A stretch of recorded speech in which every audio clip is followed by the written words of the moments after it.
تمكنت عناصر الأمن الوطني بمطار ابن بطوطة في طنجة أمس الثلاثاء من توقيف مواطن فرنسي من أصل جزائري يبلغ من العمر 32 سنة، كان يشكل موضوع أمر دولي بإلقاء القبض صادر في حقه من طرف السلطات القضائية بدولة فرنسا. وقد أظهرت عملية تنقيط المعني بالأمر بقاعدة بيانات المنظمة الدولية للشرطة الجنائية انتربول أنه مبحوث عنه على الصعيد الدولي بطلب من المكتب المركزي الوطني بباريس، وذلك للاشتباه في تورطه في قضية تتعلق بالاختطاف والاحتجاز والتهديد بالقتل.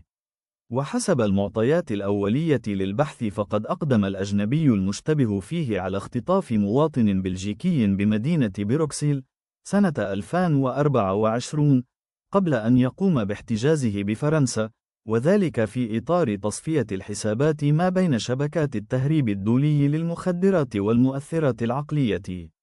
وقد تم إخضاع الأجنبي المشتبه فيه لإجراءات مسطرة التسليم تنفيذاً لتعليمات النيابة العامة المختصة، بينما تم تكليف المكتب المركزي الوطني مكتب انتربول الرباط التابع للمديرية العامة للأمن الوطني بإشعار نظيره بدولة فرنسا بواقعة التوقيف على ذمة مسطرة التسليم.